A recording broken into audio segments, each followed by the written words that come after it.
কমরেডদের লুঙ্গি dance থেকে কঙ্কালের হাতে লাল পতাকা, শহরের দেওয়াল জুড়ে নির্বাচনী কার্টুন যুদ্ধ। ভোটের আগে এই যুদ্ধে অবশ্য ধেরে গিয়ে তৃণমূল। শহর জুড়ে ব্যঙ্গচিত্রের সংখ্যা তত্ত্বে বামেদের অবস্থা যেন বিধানসভা ভোটের ফলাফলের চেয়েও শোচনীয়। ভোট প্রচারে সন্তোষপুর যাদবপুর জুড়ে অভিনব কৌশল তৃণমূল কংগ্রেসের। দেওয়াল জুড়ে সারি সারি কার্টুনের ভাষা এবং ব্যঙ্গচিত্র ভোট প্রচারের হাতিয়ার হবে বলে মনে করছে তৃণমূল নেতৃত্ব। দেওয়ালে কার্টুন যুদ্ধ এ বঙ্গের পুরনো সংস্কৃতি।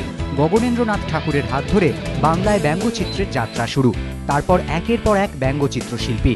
জরুরি অবস্থা থেকে কংগ্রেস বামপন্থীদের সম্পর্ক, আমলাতন্ত্র থেকে সরকারি ব্যবস্থার প্রতিচ্ছবি। হাসির দৃশ্যের মধ্যেই শ্লেষ, কটাক্ষ কার্টুনের চিরন্তন অলঙ্কার। দেওয়াল জুড়ে কার্টুন অবলীলায় এ বঙ্গের রাজনীতির অঙ্গ হয়ে থেকেছে দিনের পর দিন। সেই দেওয়াল চিত্রকেই এবার ভোট প্রচারের হাতিয়ার করেছে তৃণমূল। কার্টুনের রং, বক্তব্যের আবেদনে যে তীব্রতা রয়েছে তা অস্বীকার করছেন না তৃণমূল নেতৃত্ব।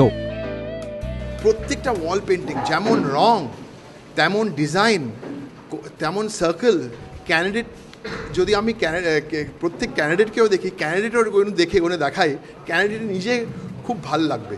এত টাইপোগ্রাফি, যে এই টাইপোগ্রাফিটা এত আলাদা ধরনের। আর আমার এটা অবশ্য ভালো লাগছে যে যেখানেই যাচ্ছি দেখছি 80% ওয়াল পেন্টিং কিন্তু অল ইন্ডিয়া তৃণমূল কংগ্রেস এগিয়ে আছে। যাদবপুরের তৃণমূল প্রার্থী সুগত বসুর সমর্থনে 103 নম্বর ওয়ার্ডে কার্টুনের ছড়াছড়ি। সন্তোষপুরের যে এলাকায় এই কার্টুনের বারবারন্ত, কাকতালীয়ভাবে তার অবস্থান অম্বিকেশ মহাপাত্রর বিশ্ববিদ্যালয় থেকে বাড়ি যাওয়ার পথে। কার্টুন দেখে ফের নতুন করে উপলব্ধি অম্বিকেশের। আমার সোনার কেল্লার কতগুলো সংলাপ ব্যবহার করা হয়েছিল এবং এটা খুবই বুদ্ধিদীপ্ত হাস্যরসাত্মক একটা কার্টুন। সেটা বহু মানুষ শেয়ার করেছে, আমিও সেভাবে শেয়ার করেছি বা ফরওয়ার্ড করেছি। এতে তো দোষের কিছু ছিল না, কিন্তু যেহেতু শাসক দলের সমালোচনা হয়ে যাচ্ছে তাই তাদের রাগ।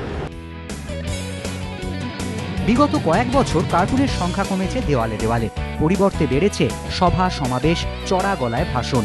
কিন্তু এবার যেন সেই কার্টুনই আবার ফিরেছে স্বমহিমায়। শহরের এক প্রান্ত থেকে অন্য প্রান্ত, দেওয়াল জুড়ে রাজনৈতিক বক্তব্যের অব্যক্ত দর্পণ হয়ে উঠছে এই ব্যঙ্গচিত্র। কৃষ্ণেন্দু অধিকারী ও অর্ণব মুখোপাধ্যায়, এবিপি আনন্দ, কলকাতা।